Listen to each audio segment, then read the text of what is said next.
자, 여러분 인사해 주세요. 이 친구랑 네. 당연히 여러분 사람 말로 하면 이 친구가 못 알아듣죠. 네, 우리 인사해 주세요. 월월. 네, 이러고. 네, 여러분. 네, 이번 시간에는 우리 그리스와 관련된 고대 그리스와 관련된 역사를 공부해 보도록 하겠습니다. 여러분의 초점은 아테네랑 스파르타라는 나라에 대해서 일단 집중을 하시고요. 가장 다 까먹어도 아테네라는 나라는 좀 기억을 해 두시는 게 좋을 것 같습니다. 여러분, 자, 이제 7분 시작해 보지요. 네, 7분 시작됐습니다. 자, 화면 공유하겠습니다. 네, 그리스고요. 여러분, 선생님 그 지도에서 선생님 눈깔 아직 판 친구 없죠? 네, 그러기를 바랍니다. 미워할 거야. 네, 하여튼 넘어가죠. 눈깔 판 친구는 미워하겠습니다. 자, 여러분, 먼저 일단 질문입니다. 여러분, 언더독이란 말 혹시 들어봤어요? 언더독은 앞서 나가지 않은 밑에 있는 독이란 뜻이에요. 근데 얘네가 어느 순간 갑자기 역전을 하게 되는 그런 게 있거든요. 자, 여러분, 지금 이게 뭐냐면요. 여러분, 우리 고대 그리스, 여러분, 우리 고대파 공부하면서 크게 두 군데를 공부하거든요. 그리스랑 로마입니다. 둘 다 남부 유럽이고요. 그러면 여러분 질문할 수 있잖아요. 선생님, 지금 프랑스랑 독일, 영국 이런 애들이 잘 나가지. 그리스는 지금 별로 못 나가잖아요. 왜 프랑스, 영국 이런 애들 안 배우고 갑자기 그리스 배워요? 이렇게 생각할 수도 있어요. 맞아요. 지금도 그리스가 유럽에서는 좀 어느 정도 변방 취급을 받는 게 있고, 세계 최고의, 유럽 최고의 나라는 아닙니다. 근데 당시 유럽을 기준으로 해가지고, 오리엔트 말고, 우리 옥시덴트를 기준으로 해가지고, 그리스는 어떻게 보면 당시에는 최고 문물을 가지고 있었던 선진국이라고 할 수 있죠. 어떻게 그렇게 발전을 하게 됐느냐를 우리가 먼저 좀 이야기를 해봐야 될 것 같아요. 여러분, 이거는 교과서에서도 없는 내용입니다. 자, 여러분, 우리 그리스의 일단 지형을 통해서 한번 이해해 봅시다. 모든 역사적인 사실은 지리와 같이 이해해 봐야 도움이 됩니다. 자, 여러분, 우리 그리스의 수도인 아테네입니다. 우리 아테네. 아테네 기후 한번 볼까요? 기후가 어떻습니까? 네. 아유, 아유, 아유, 아유, 아유, 아유, 이래요. 그럼 강우량은 어때요? 쭉 떨어졌다가 쭉 올라갑니다. 여러분, 날씨는 기본적으로 굉장히 온화한 편인 것 같고요. 강우량은 여름에 푹 늘었다가 겨울에 쭉 떨어집니다. 기본적으로 강우량이 어때요? 많아요, 적어요? 훨씬 적어요. 여러분, 우리나라는 여름에 이렇게 되거든요. 네, 여기는 지금 강우량이 굉장히 적은 편입니다. 네, 이런 특성들. 여러분, 그리스 한번 볼까요? 지도를 볼까요, 오른쪽?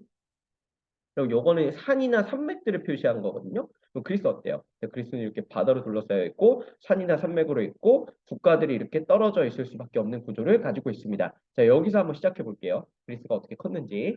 자, 여러분 그리스는요. 일단은 이렇게 산맥이나 바다로 나라들이 막혀 있죠. 그러다 보니까 통일 국가가 나오기 어려운 형편이었어요. 우리 나중에 북쪽에서 알렉산더 대왕이 내려오긴 하지만 통일 국가로 형성되기 어렵고 각 지역마다 산과 바다를 둘러싸고 각 도시 국가들이 난립을 하게 됩니다. 그 도시 국가를 우리가 폴리스라고 부릅니다. 이따 다시 한번 좀 자세히 이야기할게요. 그리고 여러분, 우리 그리스가 선생님이 되게 건조하다 그랬죠. 그리고 날씨가 비교적 온화하다라고 말씀드렸습니다. 그래서 여러분, 지금도 그리스는 유럽 사람들이 오는 대표적인 관광지예요. 여기 가면 독일, 프랑스 사람들이 해변에서 비키니 입고 막 수영복 입고 그냥 이러면서 좋다 이러면서 아저씨 소리 내면서 누워 계십니다. 네.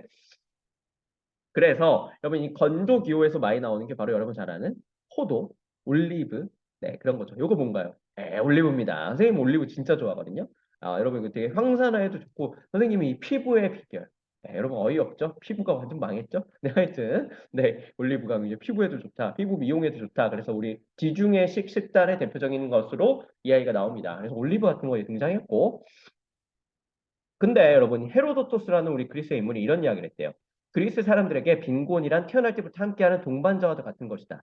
자, 여러분 이 선생님이 올리브만 보고 야 그리스 되게 풍족하다 좋다 이렇게 생각하실 수 있는데 여러분 되게 슬픈 거예요. 올리브는요 수확량이 안 많아요. 예, 그러니까 여러분 한번 생각해봐. 올리브로 배 채우려면 올리브를 몇 개나 먹어야겠어요. 많이 나오지도 않는데. 근데 쌀은 어때요? 양이 많죠. 수확량이 많죠. 그러니까 이 그리스는 기본적으로 되게 가난한 지역이었다라는 걸 확인해 볼 수 있습니다. 그래서 헤로도토스도 이런 이야기를 하는 거고요. 그리고 여러분 이 올리브 같은 거 그러면 어떻게 먹어요? 그냥 먹기도 하지만 네 이렇게 이 올리브 유를 내 가지고 이런 곳에 암포라라고 하는 것인데 이런 곳에 담아서 이제 먹기도 합니다. 뭐 술잔으로도 쓰기도 했고 기름을 담기도 했고요. 왜냐면 포도가 나오니까 네.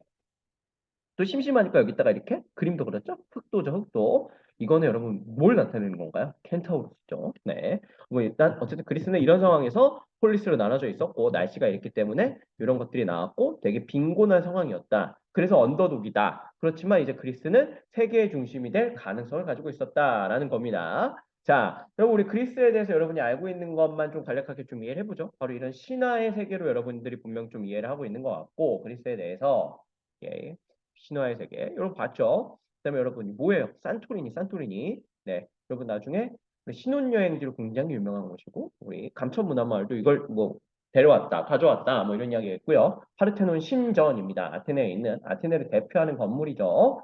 올림픽 경기 때도 굉장히 많이 조명이 됐었고요. 네. 폴리스가 뭔지 좀 이해를 해볼게요. 여러분, 우리 앞서서, 음, 우리 여러분 보시면, 여기가 에게해라는 바다가 있습니다. 에게해 바다. 그리고 여기가, 크레타 섬이라는 곳이고요. 그리고 이쪽 가시면, 여러분, 이 지역에 미케네라는 땅이 있습니다. 그래서, 기본적으로 이 에게 연안을 중심으로 해서 문명이 발달했다고 해서 에게 문명이라고 합니다. 앞에 에게 이것밖에 안 돼. 에게 이렇게 쓰시고요. 뒤에 에게해 바다가 빠진 거죠. 에게 문명에서 이 처음에는 이 이집트랑 이 메소포타미아에서 문명이 들어올 거 아니에요. 여기가 더 발전된 지역이니까 여기서 문명이 들어와서 크레타 섬을 거쳐서 이쪽에는 이제 미케네로 들어가게 됐다라고 생각을 하시면 되겠습니다. 네, 그래서 크레타 미케네, 그다음에 에게 문명 이런 용어 정도는 여러분 아시면 좋을 것 같고요. 각 지역마다 여러분 산지가 많다 보니까 어떤 국가들이 등장하게 됐다고요? 바로 이제 폴리스가 등장하게 됐다라고 말씀드렸습니다. 폴리스가 어떤 건지만 좀 이해를 해볼게요. 폴리스는 보통 이렇게 생겼습니다. 이거는 이제 아테네 모델로 이제 한 건데, 예. 여러분 폴리스는 기본적으로 이렇게 성체로 둘러싸여 있는 경우도 있고 아닌 경우도 있고요. 폴리스 밖에도 뭐 마을이 있긴 합니다. 이렇게 항구도 밖에 있고요. 사람들이 오고 다닐 수 있고 이렇게 아고라라고 해가지고 사람들이 모이는 광장이 있습니다. 아고라라고 합니다. 아고라. 예. 그리고 이렇게 위에 높은 곳이 있어요. 여러분 이 높은 곳에는 누가 살까요? 왕이 산다고요? 역시 대단하지 않아요. 네. 왕이 사는 게 아니라 신이 삽니다. 신전. 우리 여러분 그리스 신화의 나라라고 우리 방금 전에 봤잖아요. 신전. 신전을 가장 높은 곳에 지어서 신에 대한 경외감을 표현하는 겁니다. 미네 아고라 같은 데서 이제 정치꾼들이 이제 모여서 정치를 하는 거고 시장도 있고 막 사람들이 모여 사는 형태를 띠게 되죠. 네.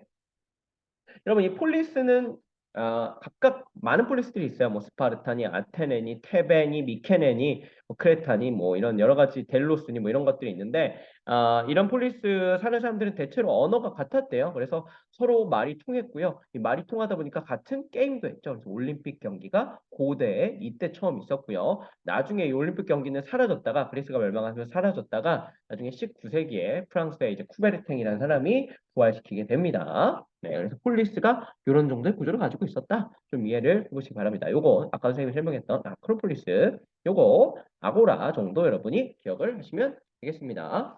자, 그리고 여러분 이제 두 나라 정도는 여러분 좀 기억하셔야 될 것 같아요. 도시국가 중에 바로 아테네. 아테네 같은 경우는 이 바다 지역을 중심으로 하는 항구 도시였고요. 스파르타는 어때요? 네, 산맥에 둘러싸여 있죠.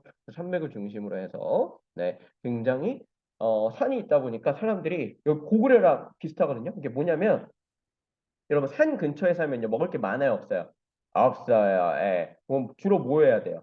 예. 이렇게 사냥을 하거나 아니면 그 사냥을 바탕으로 했던 그 싸움 실력을 바탕으로 주변을 약탈을 해야 됩니다. 그래서 스파르타 사람들은 기본적으로 전사들이었어요. 반대로 우리 아테네는 어때요? 우리 아테네 사람들은 기본적으로 네 굉장히 바다를 중심으로 해서 상거래를 하고요. 여기 또 농사도 일부 가능했던 그런 모습을 보이고 있습니다. 자, 아테네는 상업, 스파르타는 이제 군사 국가로서 발전하게 되었다라는 것들이고 여러분 요거와 관련돼서는 지금 시간이 이제 꽤 지났기 때문에 본 수업 때 좀 다루고 보도록 하죠. 요거는 좀 개념 설명을 해야 될 것 같아요. 네, 그럼 여기까지 하고 기본적인 네, 시작은 여러분 한 것 같습니다. 네, 수고했습니다, 여러분.